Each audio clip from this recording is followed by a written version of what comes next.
We're going to look at question number 8, February 2018, Higher Tier Physics, double award, and it's question number 8, and it's about nuclear fission. Now, we've done this in other questions, but we'll do it again anyway. But this is the fission reaction, and I'm advising you now to learn it. Fission reaction. And the important thing about fission is a large nucleus splitting into smaller and smaller. A smaller nucleus and another smaller nucleus. Fair enough? So that's what fission is. And we're going to look at this equation, and it's uranium. Uranium is the fuel, 92,235. And it captures a neutron. You don't really care where the neutron comes from. And then this neutron makes this uranium atom unstable, and it splits. And it splits into tellurium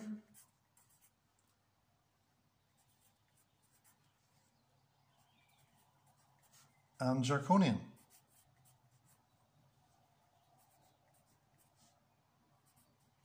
And 2 neutrons. And energy. And the good news is you have to learn that off by heart. It takes time to learn, and it takes practice to study. How often do I say it? Let's have a look. Add them up along the bottom. 0 and 92 is 92. 52 and 40 is 92. 1 and 235 is 236.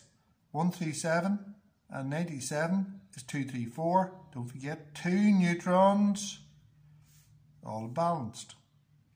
So this neutron is absorbed by the uranium nucleus. It becomes unstable.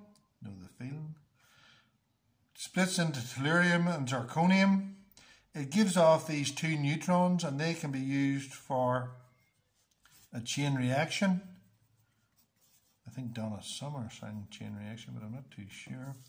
And this energy is used as heat. This is a fission reactor. Fair enough? And that's what you need to know. You need to learn that off by heart. So let's see, can we do the question?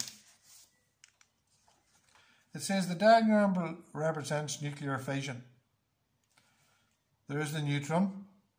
There's got into the uranium, splitting into the tellurium and zirconium, and it's given 3 things here.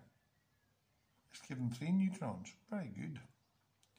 The various particles involved are labelled A, B, C and D. Which of the particles A, B, C and D represents the fuel? Well, that's it there. A. That's your uranium. Name a suitable fuel. Uranium. U-R-I-N-A-U-M.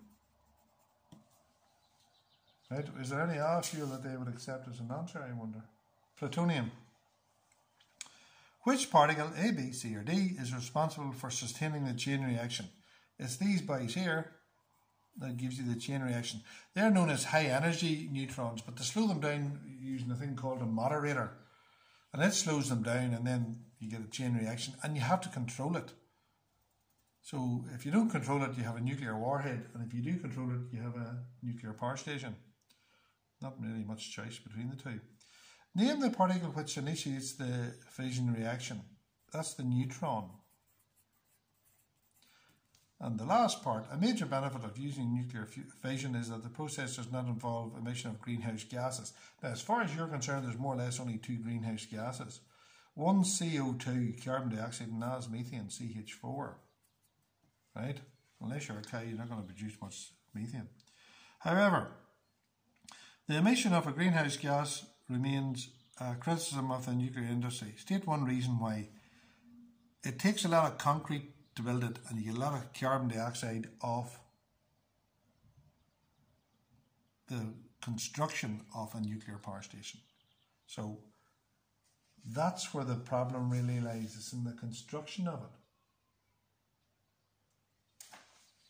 So CO2 in construction of power station. You could also argue a lot of CO2 produced in the mining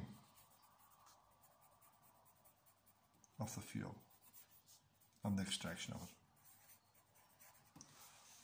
Fair enough? That question depends upon you knowing that equation. That tells me, man of my age, you have to know that. That tells me that you have to learn that. And that tells me you have to practice it. See you at question 9.